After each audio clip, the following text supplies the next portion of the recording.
Saya ada satu cerita. Bagaimana sedekah juga menjaminkan husnul khatim.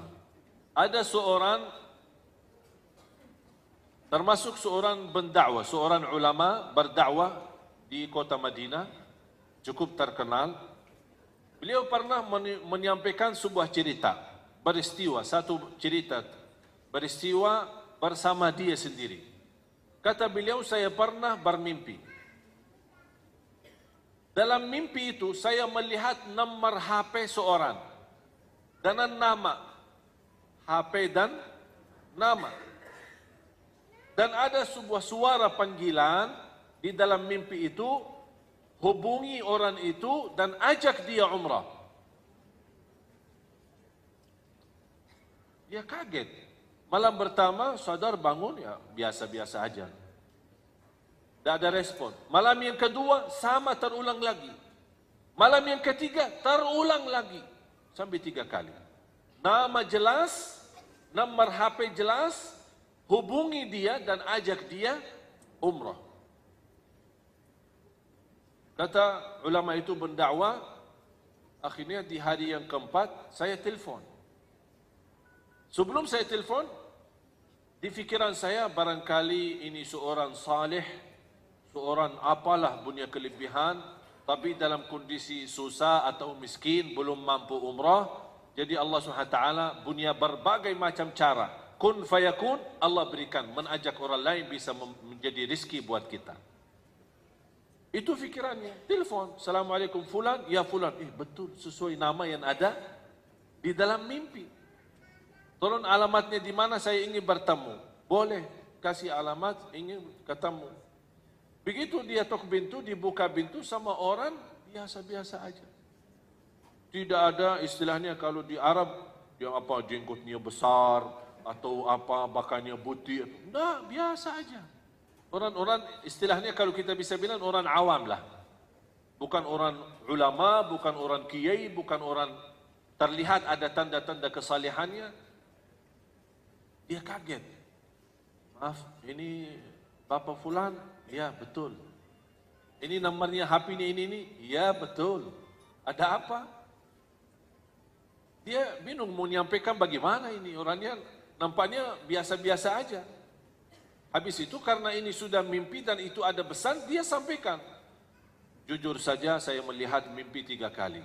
Diperintahkan, diajak kamu umrah. Dan bukti ini nomor HP dan ini nama. Kata beliau sebentar. Masuk ke dalam, balik lagi. Boleh ajak saya umrah, tapi ada satu syarat. Dia tinggal di Madinah. Satu syarat. Hari ini berangkat dan pulang hari ini. Itu syaratnya. Dia kaget. Nampaknya orang biasa aja. Kayak ini tidak mau lama. Kalau orang saleh biasanya suka lama. Suka lama di tanah suci. Mau apa ini? Keburu pulang. Kalau ada umrah bisa 1 tahun umrah, ya enak daripada 9 hari travel. Mau nggak 1 tahun umrah? Tapi biaya sama dengan 9 hari. Tak mau bayar 1 tahun. Tapi subhanallah, banyak jamaah kita yang mendapatkan kemudahan bisa ke tanah suci, tapi terlihat mereka banyak di pasar daripada di masjid. Sibuk belanja. Karena dia tidak merasa nikmat dapat kemudahan ke tanah suci. Beda sama orang yang sepanjang hidupnya berdoa. Kalau sudah 2 kali, 3 kali sudah terjadi biasa, kebiasaan. Itulah ibadah yang kebiasaan itu bahaya. Beda sama ibadah, ada rasa merindukan. Merindukan Ka'bah, merindukan makam Rasulullah SAW, merindukan Masjid Nabawi, merindukan. Beda rasanya. Habis itu sepakati, sudah diajak umrah. Tahu-tahu kata ulama itu, tahu-tahu saya temani perjalanan biasa-biasa aja sampai ke Makkah. Mampir ke Mekah di Madinah, Bir Ali sana, ganti baju di sana, ihram semua segala, terus lanjut perjalanan sampai ke Makkah. Begitu langsung sampai Makkah, langsung cepat-cepat, ayo cepat-cepat, kita mau cepat pulang. Itu bahasanya. Terus tawaf, selesai, Safa Marwah selesai, cukur, tahallul, lepas ihram, pakai baju, udah ya, ayo yuk kita pulang. Astagfirullah, kaget. Apa rahasia di belakang orang itu? Pas begitu kami jalan kaki menuju ke parkir mobil untuk siap-siap pulang. Tiba-tiba orang itu, maaf, saya mau balik lagi ke masjid. Astagfirullah. Oh sebentar, cepat-cepat sebentar mau balik lagi. Sebentar aja, saya ada keinginan segala tahu muncul di dalam hati saya, ingin sekali mau salat 2 rakaat. Dari tadi bisa salat, bisa nikmat.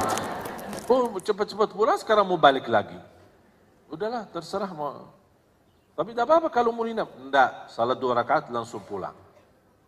Udah, terserah, ikutin. Pas dapat, apalagi kalau musim lagi sepi, habis haji, biasanya habis haji langsung sepi banget. Pas sampai ke sana, habis cium Al-Hajarul Aswad, kemudian dia salat di depan Ka'bah. Salat 2 rakaat. Kata ulama itu saya perhatiin. Salat pertama, baca ruku, sujud. Rakaat kedua, berdiri, ruku' dan sujud. Pasti sujud yang terakhir, lama sujudnya. Pas saya datang, lama, terasa lama banget, bukan biasa. Ini dari tadi cepat-cepat malah. Kok ini kok terakhir kok lama? Oh barangkali mau berdoa. Tapi terlihat lama, bukan biasa. Didekatin, digerakkan, ternyata sudah meninggal dunia. Allah subhanahu wa ta'ala.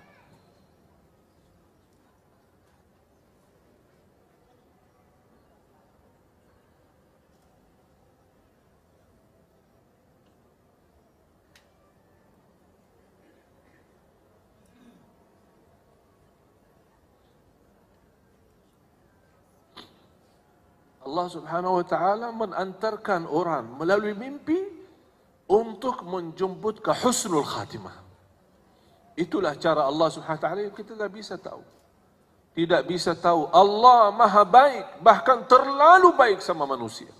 Inilah diantaranya seorang susah payah, tidak punya kemampuan bisa berumrah. Allah hantarkan melalui mimpi. Bisa diajak umrah. Bahkan dihantarkan ke Makkah, ke tanah suci supaya dapat husnul khatimah di sana.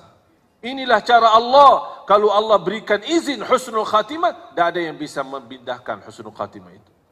Orang biasa, orang awam, bukan seorang apa kelebihannya. Habis meninggal dunia, dia kembali langsung ke Madinah bertemu keluarganya. Apa cerita di belakang ini orang? Apa cerita? Apa rahasia? Ternyata Bapak Ibu ada satu, ini yang Allah gambarkan. Mereka selalu berinfak secara diam-diam maupun sembunyi. Kata istrinya, setiap kami masak makanan, beliau selalu tegaskan ke saya tidak mau makan dan haram makan itu bagi saya. Sebelum tetangga saya, seorang ibu tua, tidak punya siapa-siapa yang layanin, sebelum si ibu tua ini makan dulu. Habis dia makan, baru saya makan sisanya. Itulah kelebihannya hanya satu.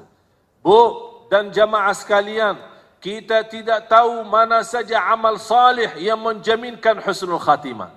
Bisa amal salih sederhana, tak dinilai, tak dihitung. Tapi ternyata melalui amal itu terjamin masuk surga. Terjamin husnul khatimah, bahkan bisa di tanah suci. Walaupun kita orang di Indonesia. Allah punya berbagai macam cara. Ini semua dunia dan segala isinya Allah yang atur. Kita tidak bisa apa-apa. Oleh karena itu jamaah sekalian, ketika kemarin saya di Hong Kong, saya terharu sekali kepada seorang wanita pembantu. Baru saja saya dengar berita dia kembali ke tanah air nikah, kemudian kembali lagi ke Hong Kong bekerja.